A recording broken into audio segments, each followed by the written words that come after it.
या दिल्ली, मैं तो दिल्ली के लोगों को बधाई दूंगा मेरे सम्मानित मंच कि आज दिल्ली का रिजल्ट आया है। एक से एक वक्तागण यहाँ बड़े बड़े ओजस्वी भाषण देते हैं। दिल्ली में लोग खुशी मना रहे हैं और ये लोग यहाँ जो है बताइए सम्मेलन कर रहे हैं। जिनका देखिए जिनकी वोट नहीं उनका राज स्थापित हो गया एमसीडी में भी। इनका देखिए इनका हौसला और इनका रास्ता देखिए कि वो लोग दिल्ली में जश्न मना रहे हैं, रंग लगा रहे हैं। जिनका इतना सा वोट है और जिनका इतना बहुसंख्यक वोट है ये यहाँ तमाशबीन बने बैठे हैं बताइए, और कह रहे हैं वोट हमारा राज तुम्हारा। सारे नेता यही कहते हैं बताइए, कोई कमी छोड़ता ही नहीं है। मगर ये बताओ दिल्ली में आपके हिस्से में क्या है एमसीडी में, जरा दिल्ली के लोगों हाथ उठा के बताना मुझे। बड़े हमारे बहुजन मीडिया के लोगों से भी धन्यवाद कहता हूँ। झूठ मत दिखा करो यार, क्या झूठ दिखाते रहते हो कि हम तो यहाँ किला ढा देंगे। हालात देखो आज क्या है।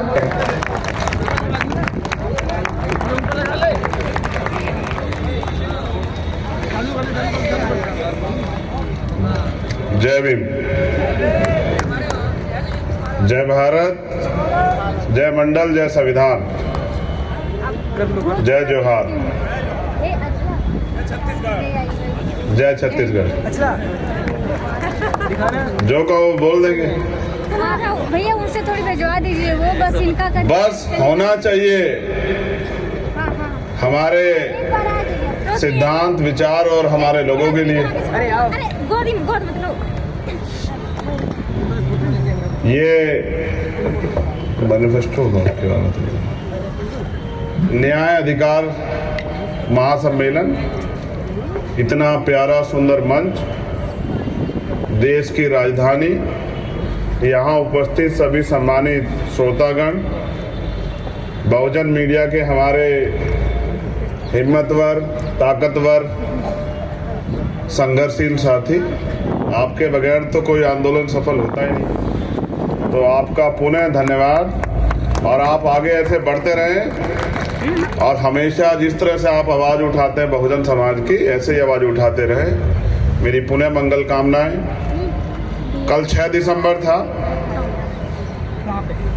डॉक्टर बाबा साहब अम्बेडकर जी का परिनिर्वाण दिवस। मैंने सोचा कि कल का काम पूरा हो चुका, अब तो अगले साल याद करना है। तो दिल्ली में अभी क्या हो रहा है, अब तक तो ठंड का भी माहौल हो चुका, हमारे लोगों को चले जाना चाहिए था। जो जिम्मेदारी थी आपकी एक दिन की वो तो पूरी कर दी है। 2-2 दिन सम्मेलन क्यों कर रहे हो, क्यों वक्ता बुला रहे हो, क्यों बातें कर रहे हो। अब तो 364-65 दिन बाद जागना है। जब पुणे सम्मेलन, पुणे बाबा साहब का परिनिर्वाण दिवस आएगा तभी आना, क्योंकि हमारे लोगों को लगता है कि एक दिन के सम्मेलन से, एक दिन के आंदोलन से, एक दिन के महापुरुषों के परिनिर्वाण को मनाने से उनकी जिम्मेदारियां पूरी हो जाती हैं और हम दूसरे लोगों पे, दूसरे संगठनों पे, दूसरी पार्टियों पे चिल्लाते रहते हैं। मैं समझता हूं न्याय अधिकार महासम्मेलन करवाने वाले साथी धन्यवाद के पात्र हैं। इसलिए धन्यवाद के पात्र हैं क्योंकि उन्होंने एक प्रोग्राम बना के हम लोगों को एक अवसर दिया कि हम एक मंच पे आके अपनी बात को रख सकें। जंग में कागजी अपराध से क्या होता है, जंग में कागजी अपराध से क्या होता है, हिम्मतें लड़ती है तादाद से क्या होता है। क्या फर्क पड़ता है कि हम यहाँ की संख्या में, लेकिन जितने भी हैं इतने लोग तो तैयार हैं इस आंदोलन को चलाने के लिए। इतने लोग तो तैयार हैं 2 दिन से महापुरुषों के मिशन पे काम करने के लिए। ये बहुत, जब एक एक महापुरुष संकल्प करके इतने बड़े बड़े काम करके गए, जब इतने सारे लोग जो यहाँ उपस्थित हैं और उनके परिवार के लोग, उनको सुनने वाले, उनको चाहने वाले, मानने वाले लोग धीरे धीरे काम करते रहेंगे, तो मुझे लगता है एक दिन हमारा आंदोलन सफल हो जाएगा। मैं बड़ा उम्मीद वाला व्यक्ति हूँ, ना उम्मीद नहीं होता हूँ, क्योंकि हमारे जितने पिछला अनुभव सब कहता है, जब आप महापुरुषों को पढ़ते हैं तो वो कहता है कि आंदोलन चलाना जरूरी है। क्योंकि देश तो आजाद 1947 में हुआ, लेकिन हमें अधिकार मिले 1950 में। तो 1950 के बाद जो आगे अधिकार मिले संविधान में तो लागू थे, लेकिन प्रैक्टिकली लागू नहीं हुए, वो सब आंदोलन से मिले। इसलिए आंदोलन चलाना चाहिए, और आंदोलन क्यों चलाना चाहिए, इसके लिए समाज को तैयार करना चाहिए, समाज को समझाना चाहिए। क्योंकि परंपरा है महापुरुषों को याद करने की। तो आज के इस मंच से मैं फूले, साहू अम्बेडकर, पेरियार, मान्यवर कांशीराम, महामना रामसु वर्मा, बाबू जगदेव प्रसाद, जननायक कर्पूरी ठाकुर, मां सावित्रीबाई फूले, मां रमाबाई, सबको नमन करता हूं। क्योंकि जैसे जैसे मौसम और ठंडा होगा, ठंड बढ़ती जाएगी, और जब ठंड बढ़ेगी तो हमारे लोगों को सबसे पहले, क्योंकि अभाव में रह गए लोग, सताए गए लोग, लोकतंत्र में आस्था रखने वाले लोग, उम्मीद वाले लोग, उनके ऊपर परिवार की जिम्मेदारी, वो घर के बारे में भी सोचेंगे। तो मुझे लगता है 1-1.5 घंटे 2 घंटे के भाषण से कुछ नहीं होने वाला। चंद मिनटों में जो मुद्दे हैं, मैं पूरी जिम्मेदारी से इन सभी मुद्दों का समर्थन करता हूं। इन सभी मुद्दों पे हमारा समर्थन है, और जब भी इस मुद्दों को लेकर कोई भी कार्यक्रम होगा, हम अग्रणी श्रेणी में रहेंगे, चाहे आंदोलन हो या कार्यक्रम हो। जब भी हमें याद किया जाएगा, हम सबसे आगे रहेंगे। पिछले 2 दिनों में मुझे बताने में कोई हर्ज नहीं है, क्योंकि 6 दिसंबर को पूरे भारत में अपने अपने घरों पे तमाम संगठन, पार्टी चलाने वाले लोग अपने अपने मुख्यालयों पे कार्यक्रम करते हैं, इसलिए 6 तारीख में ज्यादा लोग नहीं जुटे। और 7 तारीख में आज दिल्ली में हमारे जो लोग हैं, क्योंकि उन्होंने नगर पालिका का, नगर निगम का चुनाव लड़ा है, वो सब लोग गिनती में बिजी हैं। वो सब लोग आज अपने संघर्ष की जो है समाज ने जो उनको दिया है उसके ऊपर निर्भर हैं। इस वजह से ज्यादा योगदान हम लोग इस प्रोग्राम में नहीं कर पाए। लेकिन मैं आयोजक साथियों से भी कहूंगा, पुनः जब वो कोई कार्यक्रम करे, हौसला ना त्यागे, एक बार चर्चा विचार करके करें। तो मैं पूरी जिम्मेदारी से कहता हूं कि समाज बहुत बलवान है, समाज बहुत ऊर्जावान है। एक नहीं, हजारों ऐसे उदाहरण, चाहे 2 अप्रैल का हो, चाहे यहीं का, जब दिल्ली में रविदास गुरुकुल टूटा, तमाम उदाहरण है कि हमने बहुजन समाज के लोगों ने अपने झंडे और झंडे का सम्मान रखा, अपने आयोजकों का भी सम्मान रखा। पुनः सभी वक्तागणों के जो संदेश और संदेश दोनों पे अपनी बात को आगे बढ़ाते हुए, मैं समझता हूं वाकई में हालात नाजुक हैं, और इन हालात नाजुक में हमें एकता के अलावा कोई चारा दिखाई नहीं देता। अल्पजन बन के एक जाति के साथ खड़े रह के शायद हम कामयाब ना हो पाए, लेकिन अगर हम महापुरुषों के संदेश को समझे और पुनः बहुजन समाज के लोग एकजुट हो जाएं, तो शायद भारत में हमारे जो आज वजूद की लड़ाई लड़ी जा रही है, आने वाली पीढ़ियों पे क्या बचेगा, इसकी लड़ाई लड़ी जा रही है, तो शायद हमारी लड़ाई कामयाब हो जाए। मैं तो आंदोलन चलाने वाले सभी साथियों में उम्र में सबसे छोटा हूं, लेकिन मेरा प्रयास रहता है कि मैं कभी भी अपने कार्य से निराश ना करूं। मैंने तो सीखा ये है और यही सिखाया है कि जब भी जहां भी जरूरत पड़े, तन मन धन से तैयार रहना, अपने लोगों को निराश मत करना। और मैं अभी भी इस प्रयास में लगा हुआ हूं कि राष्ट्रीय स्तर पे बहुजन समाज के लोगों में एकता बने, और मुझे लगता है कि ये प्रयास भी आने वाले समय में सफल होंगे। लेकिन निराशा इस बात की है कि भारत में महापुरुष भी बताए, संविधान भी कहता है कि लोकतंत्र है, लोकतंत्र में जिनका वोट होता है उनका राज होता है, लेकिन भारत के लोकतंत्र में जिनकी संख्या ज्यादा है उन पर अन्याय अत्याचार भी ज्यादा है, और वो अधिकारों से भी सबसे ज्यादा वंचित है। इस मंच पे ये नाम नहीं बैठे, विचार बैठे हैं, व्यक्ति नहीं बैठे, संदेश बैठे हैं। मैं इस मंच का पुनः सम्मान करता हूं, क्योंकि हम उम्मीद को रखने वाले लोग हैं, हमारे कंधों पे बड़ी जिम्मेदारी है। तो मैं आपसे अनुरोध करता हूं कि अपनी एकता को बना के रखिए। हम सब लोग, जैसा हमारे जिम्मेदार साथी ने कहा कि पूरा आंदोलन बैकवर्ड और फॉरवर्डों के बीच है और आंदोलन अधिकारों का है, ना धर्म का है, ना जात का है, हिस्सेदारी का है। मैं इस बात को और ताकतवर तरीके से संबद्ध करता हूं कि आज के दलित और आदिवासी भी देश में पहले से अगर ज्योतिबा फूले को पढ़े, आधुनिक भारत में जो महापुरुष हुए या डॉक्टर बाबा साहब अम्बेडकर को पढ़े, तो उनके आंदोलन हमें शिक्षा देते हैं कि हम अतिशूद्र और शूद्र थे, हम अछूत और अतिशूद्र थे, यानी कि हम सारे ही बैकवर्ड क्लास के लोग हैं, चाहे दलित हो, आदिवासी हो, पिछड़े वर्ग के लोग हो या माइनॉरिटी के लोग हो। तो मैं इस बात को और ताकतवर बल देता हूं कि ये पूरा आंदोलन अगड़े और पिछड़ों का आंदोलन है, और जब पिछड़े वर्ग के लोग अधिकारों के लिए लड़ने का काम करेंगे तो डंडे और झंडे के साथ हम इस आंदोलन को सींचने का काम करेंगे, क्योंकि आने वाले नस्लों को जवाब देना है। लड़ाई आपकी मेरी नहीं है, हम तो जागरूक सजग लोग हैं। आने वाली पीढ़ियों के हिस्से में क्या बचेगा?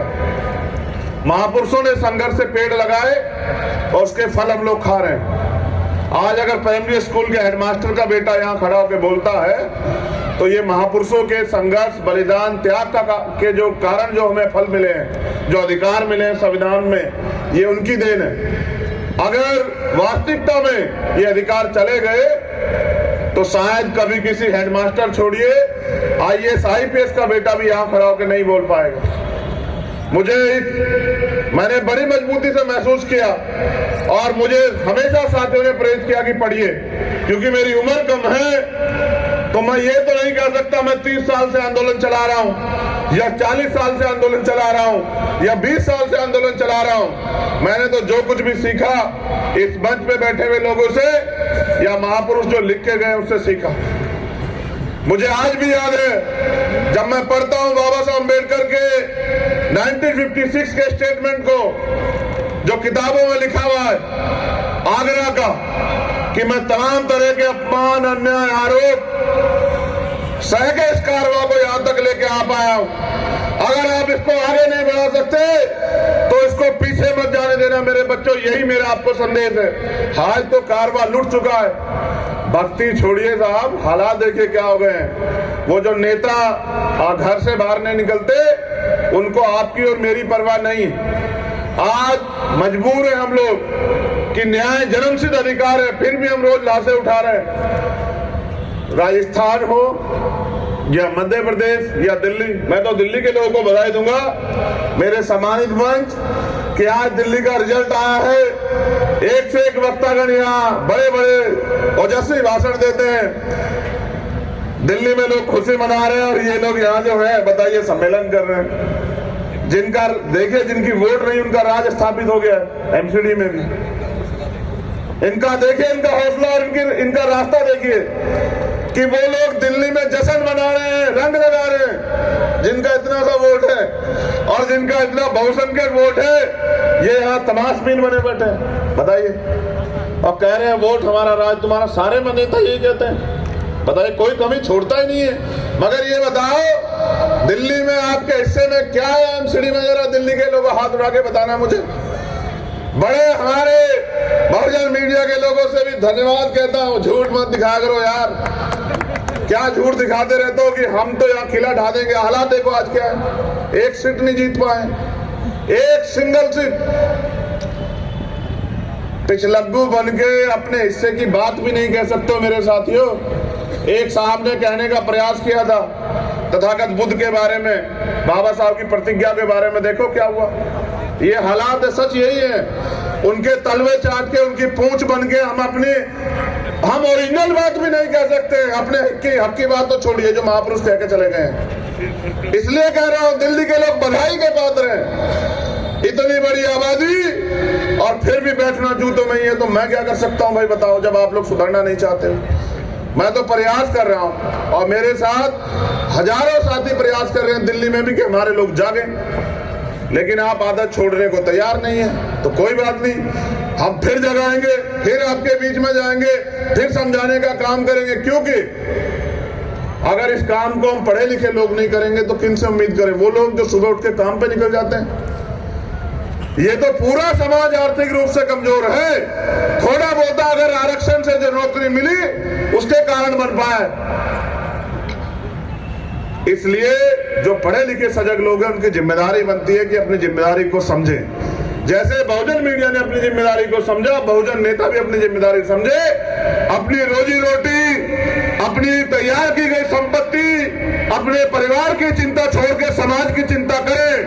क्योंकि अगर हम इनकी चिंता करते हैं और इनकी चिंता करने वाला नेता कभी समाज का भला नहीं कर सकता, मैं आपको गारंटी देता हूं। आप मेरी बात को याद रखना, जो परिवार की और अपनी संपत्ति की परवाह करेगा। मेरे ऊपर कितने आरोप लगा लो, कितनी बुराई कर लो, कितने जो है तमाम तरह की मुसीबतें खड़े कर दो, लेकिन पूछो आने वाली पीढ़ी आपसे भी पूछेगी। आप जहां भी हैं, जिस दल में भी हैं, वहीं बैठ के दूसरे लोगों से सीख लेके अपने समाज के बारे में सोचो। ऐ मेरे बहुजन समाज के लोगों, कारवां लूट चुका है। ईवीएम पे रोते रहो, आरक्षण पे रोते रहो, किसी और चीज पर रोते रहो। एक वोट का अधिकार बाबा साहब अम्बेडकर देके गए आपको। किस वोट से इस देश में आपका राज आएगा, और इस उम्मीद के साथ चले गए कि आने वाली पीढ़ियां समझेगी। कहा 10 डॉक्टर, 10 इंजीनियर, 10 वकील जिस समाज में तैयार हो जाएंगे उनको कोई नहीं रोक सकता। बताओ रुके नहीं रुके? आज लाखों डॉक्टर, लाखों इंजीनियर, लाखों वकील हैं, मगर बताओ न्याय मिल रहा है नहीं मिल रहा है? मेरे काबिल साथी यहाँ बैठे कह रहे थे ईडब्ल्यूएस पे फैसला आएगा हमारे पक्ष में, और एक दो काबिल और बैठे वो हंस भी रहे थे, कहे कि ये गुमराह कर रहे हैं, कोई फैसला नहीं आया। अगर वाकई में नहीं आया, क्लोजम सिस्टम भी इसमें है, लेकिन उनको चैलेंज कहां से करोगे? उसकी ताकत बता दो कहां है। बस इस देश में सड़कों से नारे लगते हैं और कानून सदनों से बनते हैं। आप इससे बड़ा सम्मेलन करो, जिनको कुछ देना नहीं वो नहीं देंगे, लेकिन अगर आप अपनी ताकत बना लोगे और कानून बनाने की हैसियत में चले जाओगे, फिर आपके लोगों के हाथ से फैले नहीं रहेंगे। तो मैं मेरे सोए हुए बहुजन समाज के लोगों, चाहे कितनी भी निंदा करो, कितना भी विरोध करो, लेकिन हालात देखो कि आज हालात क्या है। और मेरा पूरा भरोसा है कि बाबा साहब अम्बेडकर ने एक बात कही थी कि 21वीं सदी हमारी है, ये 21वीं सदी चल रही है। हम रहे ना रहे, आप उम्मीद रखो, जो इधर बैठे हैं वो भी और जो इधर बैठे हैं वो भी, ये देश भी सलामत रहेगा, हमारा राज भी आएगा और महापुरुषों का सपना पूरा। क्योंकि बाबा साहब अम्बेडकर झूठे नहीं हो सकते, उनकी औलादे झूठी हो सकती है, नालायक औलादे। सच्चे औलादे भी झूठी नहीं है और बाबा साहब अम्बेडकर भी झूठे नहीं है। अगर ज्यादा लोग नहीं कर रहे हैं, कुछ तो कर रहे हैं, और जो दांव पे लगा के कर रहे हैं उनका बहुत बहुत धन्यवाद। पुनः आयोगों का धन्यवाद, इस उम्मीद के साथ कि सजग रहिए, जिम्मेदार बनिए, अपनी जिम्मेदारी को समझिए। जो महापुरुषों के आंदोलन से आपको मिला है, उसके बाद आपकी जिम्मेदारी बनती है कि समाज की जिम्मेदारी भी आपकी है। पुनः फिर मुलाकात होगी। जय भीम, जय भारत, जय मंडल, जय संविधान, जय जोहार, नीला सलाम। धन्यवाद।